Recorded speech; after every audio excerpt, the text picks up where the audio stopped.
What has been the driving inspiration behind your journey? The driving inspiration of my journey. Wow. The driving inspiration behind my journey. I would say the driving inspiration behind my journey is probably my family, especially like my kids. I have a daughter and a son. They've been my motivation pretty much, and that's why I keep going, because I want to leave a legacy to them. Being a small town girl from Halley, Arkansas, and being raised by a single father, I had the odds against me. But I was determined after I finished college to be one of the top financial gurus in my industry. And I made sure of that. So when I knew that coming from a small town of 400 people and really didn't have a lot of people to believe in me but my father, I knew that I had to make my way, and that's exactly what I did. The driving inspiration behind my journey, I would say first and foremost, it has been my relationship with God. I have this funny story about how growing up, I was in a household full of guys, of course my mom, but I had my brothers who were siblings that were joined at the hip, and my best friend, my counterpart, was God. My mother made sure we had a relationship with God early on, and that would be the person that I confided in, talked about anything, and that continued to grow into my adulthood. So I would definitely say the driving force of inspiration for me has been God, as well as my children.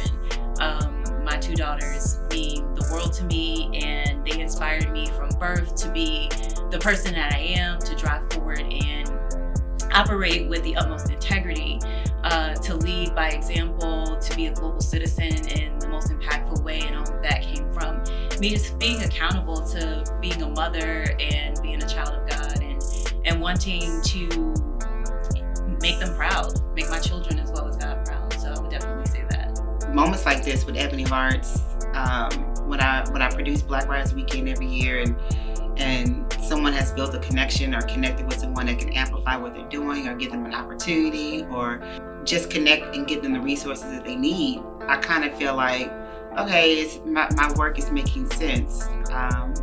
It is worth it. And I appreciate just myself and the endurance and the consistency just to keep doing this work year after year. So that definitely continues to inspire me internally, and the fact that I'm still able to do the things I want to do and can have control over my days.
I know that's right. Halley, Arkansas. Halley, Arkansas. Who or what has most profoundly shaped your path and vision? Who really have shaped my path and vision is my father. My father believed in me in every step of the way. One thing I would share with you, when I was a young girl, the first thing he did that I didn't know he was doing by building up my confidence, by telling me I was beautiful every day. Every morning when I woke up, he said, "There go my beautiful daughter."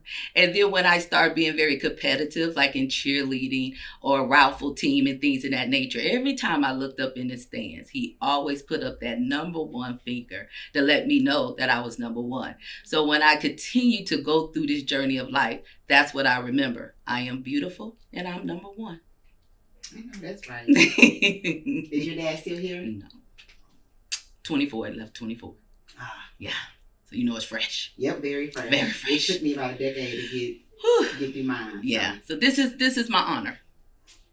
I got you. Got it. What does celebrating Women's History Month mean to you personally and professionally?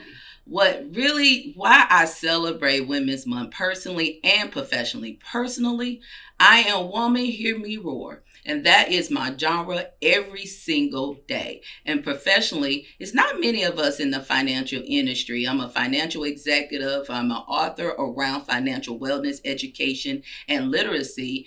And because I knew that I was behind the curtains in a C-suite position, I knew that me being silenced was being selfish and I had to share it with the world. And that is why I wrote the book, 6 Get Your Person Order, so I can help every woman be empowered and free financially. 6 Get Your Person Order. I love that title, by the way. I thought that was good. Okay, so can you share a pivotal challenge that you faced and the lessons it taught you? Oh, the pitiful challenge that I have faced in my career. I remember I was going for a role, and it was an executive role. And I have really worked really hard in the interview process to obtain this role. When I got the feedback on why I didn't get the role, it was all positive. So I didn't understand why I didn't get the role because everything was said to me was positive. So because I pushed the narrative, they actually told me I didn't fit the demographic because I was an African American woman. And it actually destroyed me. But I kept pushing, I kept growing, because they said Georgia wasn't ready for a Black woman, but guess who running Georgia now? Me. And I'm glad that I overcame that challenge. I know that's right.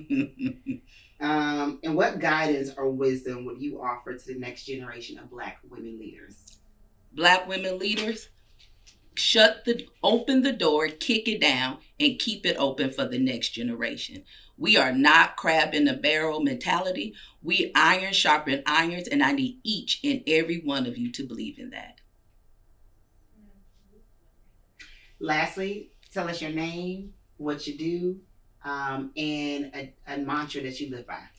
I am Janean C. Armstrong, financial executive and leader, senior financial executive leader, and author of Sis, Get Your Person Order.